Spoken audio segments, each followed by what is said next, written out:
Bonjour et bienvenue sur ce nouveau tutoriel, un peu spécial, puisque nous allons vous présenter les nouvelles fonctions importantes de la version V10 du logiciel Titan. La première fonction importante qui a été ajoutée à la version V10, c'est le logiciel Capture. On a ici la fenêtre du visualiseur et en dessous la fenêtre de fonctions. Évidemment, toutes les fonctions seront développées dans les tutoriels. Ici, en attendant, on a les boutons de caméra, stage, apparence et show, donc les options du visualiseur. Les boutons de vue, où on a les vues de positionnement de caméra. Et ici, la sélection en cas de vue ou en une vue. La fonction undo a aussi beaucoup évolué dans cette nouvelle version du soft Titan.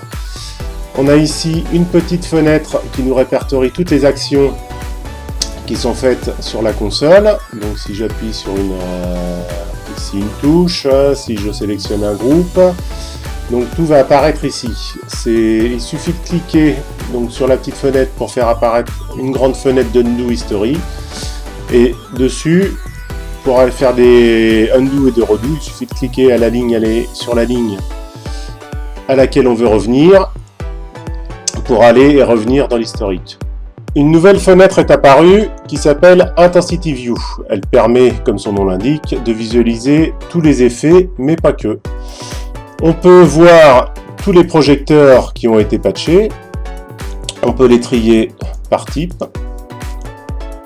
Si je choisis de mettre tous mes sinus, je peux sélectionner mes sinus, les monter à full, donc FL pour dire full avec l'intensité. Ici on voit le paramètre intensité en surbrillance parce qu'il est dans le programmeur. Et ici, on a la barre graphe qui est montée à full. Si je descends à 50, voilà, la barre graphe descend à 50 et on visualise 50%. On visualise tous les paramètres qui sont utilisés et on peut aussi sélectionner. Une nouvelle fonction très intéressante pour redimensionner les fenêtres se situe dans cette petite touche ici. Voilà, elle ouvre une grille qui fait toute la fenêtre, ainsi que deux petits onglets de chaque en diagonale sur la fenêtre. Il suffit de cliquer sur un des onglets pour redimensionner la fenêtre. Si je reclique dessus, on voit ici qu'on a trois fonctions, donc OK pour valider et refermer, Edit All Windows. Si je le passe sur Run, je peux redimensionner en même temps toutes mes fenêtres, et Resize Neighbor, ça me permet, quand je redimensionne une fenêtre, de redimensionner les fenêtres qui sont contiguës à la fenêtre que je redimensionne. Une dernière petite astuce très intéressante, quand on ouvre ici les boutons d'options de la fenêtre, j'ai deux petites touches, row et colonne, qui me permettent de donner le nombre de lignes et le nombre de colonnes sur toutes mes fenêtres. Il suffit de cliquer dessus pour changer. Une fonction très intéressante pour organiser ces fenêtres. Une autre grande amélioration dans l'interface, c'est les options de playback. Donc il suffit de cliquer ici sur la partie tactile du playback pour ouvrir sa fenêtre de Playback View. On appuie sur le bouton options pour voir tous les onglets contenant toutes les options du playback. Alors je profite d'être dans les options de playback pour vous montrer une nouvelle option de tracking pour les shapes. Donc ici maintenant on a l'option locale pour utiliser les paramètres de la console, ou alors en off ou on pour les spécifier dans cette liste là. Autre option de tracking ici, si je me remets dans l'onglet Q, donc je vois ici que j'ai deux Q, j'ai deux effets de shape dans ma Q1. Sur ma Q2, je vais pouvoir activer ou désactiver le tracking pour chaque shape. tant qu'on est dans les shapes, une autre nouvelle option importante, c'est l'édition des shapes actifs sur les playbacks.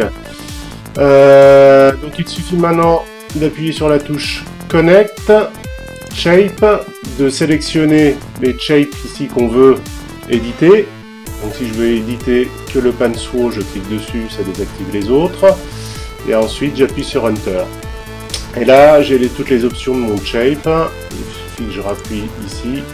Si je veux changer le sprayed, je le passe à 8. Ici. Voilà. Au niveau des sizes des effets, deux nouveautés.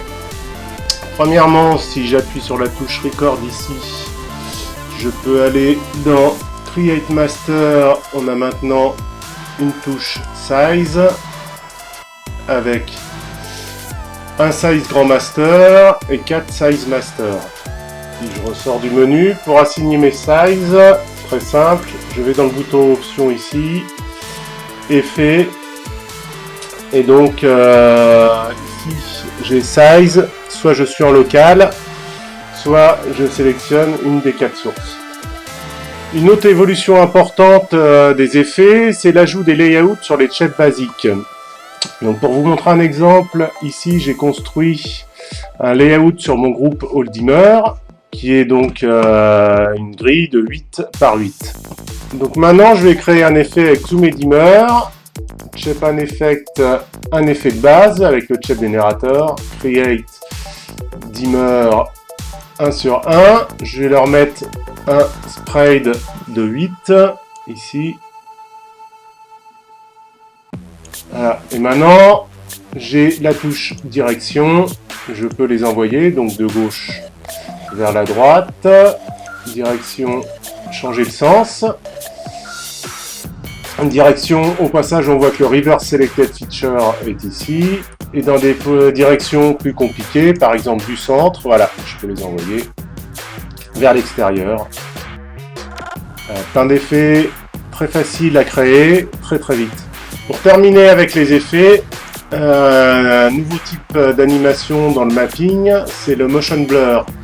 Alors là, j'ai sélectionné tous mes dimmers, Shape un Effect, Pixel Mapping, créer un effet, plus, on va se prendre un petit carré, plus, on va le faire avancer vers la droite, par exemple.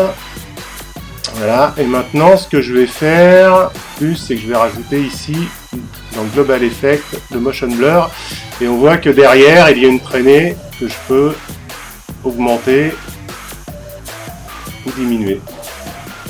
Une autre fonction que j'aime bien dans la V10, c'est la fonction Halo, car elle permet de visualiser très vite les éléments d'une fenêtre. Elle est très simple à utiliser, il suffit d'appuyer sur la touche Set Légende, de sélectionner les touches où on veut mettre un halo, que ce soit des touches de feature ou des touches de palette ou n'importe quelle touche. On appuie sur Halo et on sélectionne une couleur. On peut faire pareil ici pour mes mythos, cette légende. Je les sélectionne, Halo, on va les passer en bleu, c'est fait. Dans ma fenêtre Intensity, ici, on va retrouver en rouge les Sinus, en bleu les mythos. Toujours dans la visualisation, on peut maintenant voir dans la Playback View la progression des cues. Donc là, si j'appuie sur le bouton Go, ma Q1 monte en 5 secondes. Si je rappuie sur le bouton Go, on voit les progressions, délai, fade in et fade out. Une nouvelle fenêtre très intéressante dans la V10, c'est la View User Setting. Pour l'ouvrir, on maintient la touche AVO et on appuie sur User Setting. On voit que tous les paramètres de l'opérateur sont regroupés dans des onglets.